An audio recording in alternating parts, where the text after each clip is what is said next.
got a fun review today as we're finally discussing Godzilla Minus One. Now, it's been a great time to be a Godzilla fan. Arguably, probably one of the best times to be a Godzilla fan, to be honest. You have all the great fan film stuff. The MonsterVerse has been killing it lately, even including Monarch Legacy of Monsters, which has been airing right now and has been amazing. Then, after 7 long years, we have a new Godzilla film from Toho, the first one since Shin Godzilla. Considering the fact that I'm located in the US, so I've had to wait a few extra weeks to see the film because it's been out in Japan for a few weeks now and killing it from what I've seen, I could not wait to finally see the film. It may have been a long 7-year wait for Toho to release a new Godzilla film. With Godzilla Minus One, I feel like it further demonstrates their excellence with Godzilla. This, in general, is just an enthralling, fresh return to this iconic franchise. In a multitude of ways, this movie just blew me away. At large, Godzilla Minus One manages to expertly balance many of those aspects that fans flock to this franchise for, showcasing this intimate human story, but still managing to incorporate a devastating level of destruction once Godzilla enters the picture. Godzilla Minus One, in general, just takes a vastly different approach compared to Toho's most recent Godzilla film, Shin Godzilla. In Shin Godzilla, things were a lot more bureaucratic. People in boardrooms trying to figure out how they would stop Godzilla.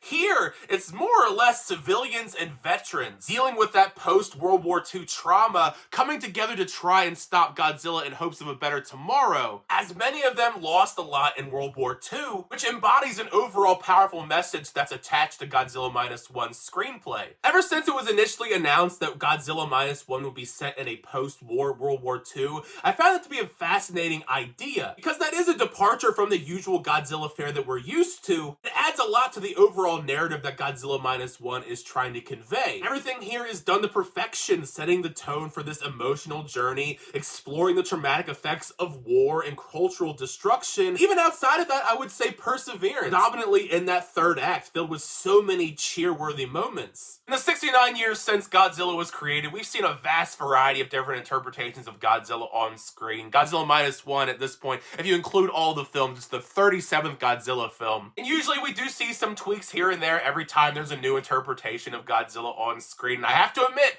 this new interpretation of Godzilla and Godzilla Minus One, I think it's phenomenal. Arguably, I think it rivals some of the best interpretations of Godzilla we've ever seen on screen, mainly just in terms of sheer brutality. Just the way he's utilized in Godzilla Minus One feels almost reminiscent of the 1954 film, as in that film he is the physical embodiment of war trauma. This unrelenting force of nature that leaves you horrified but in awe with the riveting action spectacle, since they throw so much at Godzilla in this movie. Weaponry-wise, it's equal parts amazing and scary. The carnage that he inflicts, just decimating whole districts, warships flying across the screen. It's a visual feast, especially if you go see this film in IMAX. I think it is worth seeing in the biggest screen possible just to see the action spectacle aspects. Then you get to the sequences in Godzilla Minus One where Godzilla uses his atomic breath. Those sequences, my jaw was pretty much on the floor each and every time, even if I knew it was coming, because there's so much build up to those moments. As I said, equally awesome but also horrifying, considering just the devastatingly massive explosions with the huge blast radius this interpretation of the atomic breath has. It's not as insane visually as the atomic breath we saw in Shin Godzilla,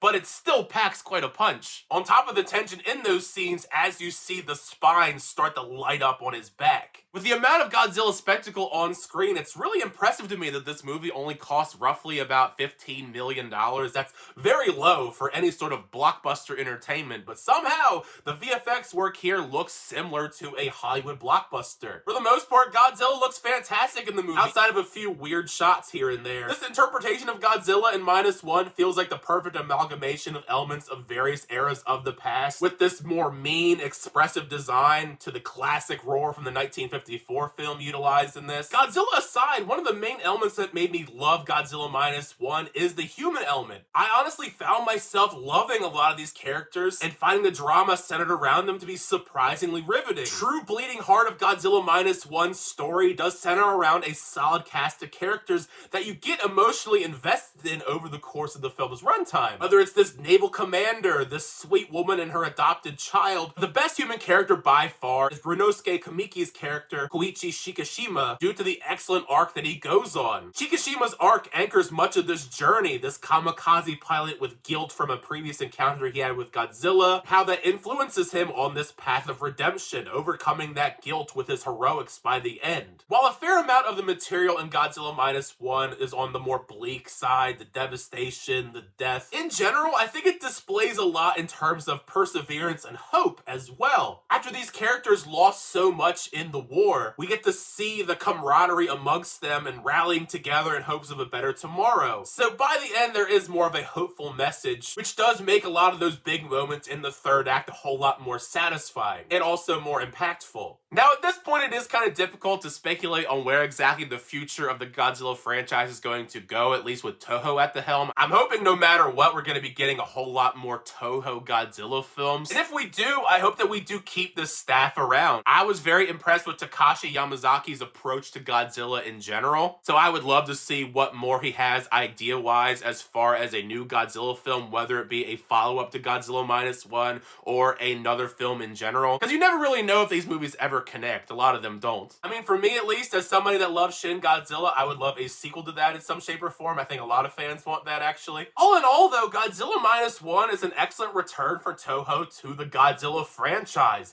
It's a riveting, action-packed spectacle that further emphasizes why Godzilla is an amazing, iconic character. I'm excited to talk more about this film with you guys in the comment section, whether you get a chance to check it out a few days from now when it releases in the US or anywhere else in the world. But now you've heard my thoughts on Godzilla Minus One, make sure you share your thoughts down below. How'd you feel about the film? Did you like the film? Did you not like the film? How are you feeling about the future of Godzilla, at least when it comes to Toho helming the films? Either way, make sure you share your thoughts down below, because part of the fun is having that conversation with you guys in the comment section down below. And thank you guys, as always, for videos. I always do appreciate it. Be sure to like on the video and also subscribe to the channel so update reviews, reactions, unboxings, and more. For next time, see you guys later.